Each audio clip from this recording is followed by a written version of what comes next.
Hey, what's up everybody? It's your mortgage expert, Brian McCauley. The housing market is cooling, but these appraisals are actually coming in over the purchase price, and buyers are starting out in the positive and gaining equity, and they're wanting to know how they can use that equity on their transaction before they even close. Stick around. In this video, I'm going to show you how.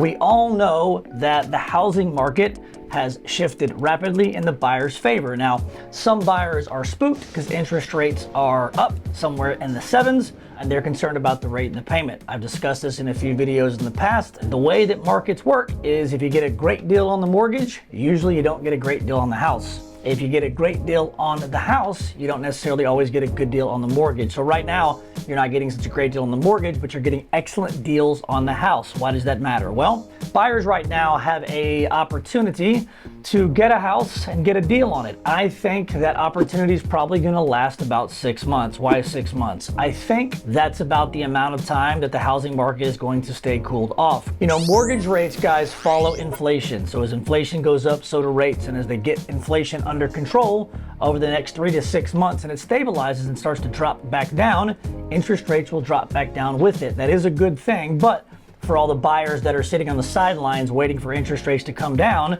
once they drop back down into the 6s and hopefully the 5s, maybe even touching the 4s, buyers will start to become active again and start looking for homes, which will create a lot more demand, soak up the inventory quickly, and we will probably be back to a bidding war sometime in middle or end of 2023. So before we get to that point, I want to talk about what I'm seeing lately and give you guys a tip around when you're buying a house, you're making an offer on a property, it gets accepted, but the appraisal actually comes back for more than the purchase price. So this is happening a lot right now where sellers are a little bit desperate because buyers aren't necessarily buying. So maybe they are selling their house for $500,000. They do a price drop to $475,000. Somebody goes in and gets it under contract, let's say at $470,000, and they're happy about that situation. And so we as the lender order the appraisal, but let's say the appraisal comes back and it's not worth $470,000.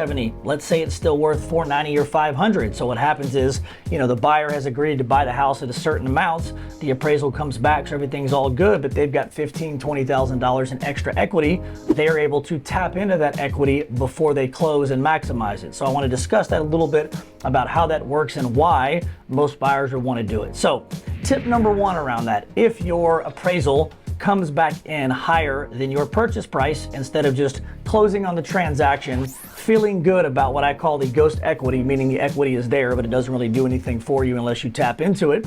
A lot of buyers will elect to increase the price of the home and use some of that equity to roll in closing costs or even use some of that money to buy down the interest rate. So if you got a $500,000 house for $470,000, the appraisal comes back, let's just say at $490,000, and you're plus $20,000. If you don't do anything with it, it's just a feel-good position. Most buyers are saying, hey, why don't I amend the contract price up from $470,000 to $480,000? Let's roll in $10,000 in closing costs, Brian. Maybe let's try to buy my interest rate down right now from 7% to 6%, or maybe if I have even more equity, I can buy it down from 6% to 5%. That's a way that buyers can maximize their opportunity, leverage that equity to put them in a better financial position. Because again, if you get a deal on the property and the appraisal comes back for more than what you purchased it for and you don't do anything with it, it's just a feel good, right? The other component about that is no one in the neighborhood and no one in the area when it comes to comps are going to know exactly what the house appraised for. How the next person makes a decision on what the comparable sales look like in the area is what the sold price is of the property. So if you get it under contract for $470,000 and the appraisal comes back for $490,000 and you close it $470,000, that's going to be the sold price.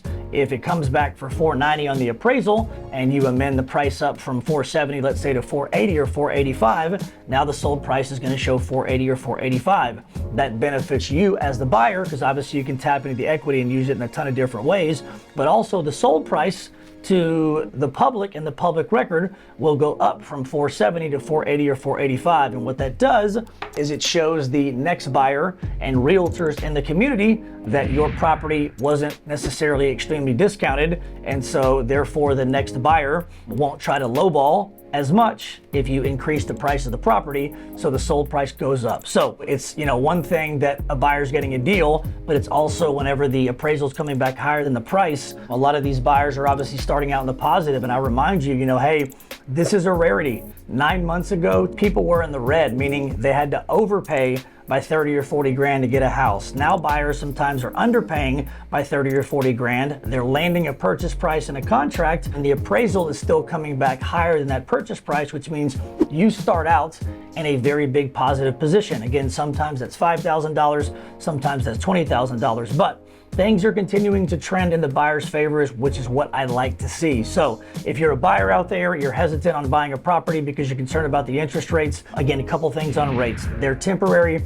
They're going to come down as inflation comes down. You can buy the interest rate down if you want to. If you can't, hey, hang on to the property, make the payments until the market drops, lower your interest rate by 2-3%. That'll improve your overall financial position, but you'll have the house that you want at the price that you want. And when this buyer frenzy starts back up again in probably 9, 12, maybe 15 months, you won't have to worry about getting involved and getting off the sideline, missing out on the property, or even getting into another bidding war. So these are just some tips and some tricks and some benefits that I'm seeing. There are additional things that you guys can do to improve your financial position, especially if that appraisal comes back higher than the purchase price.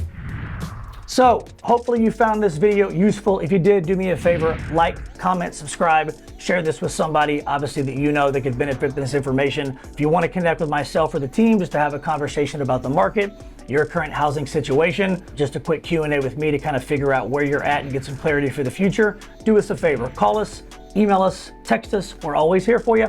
Until next time, stay tuned.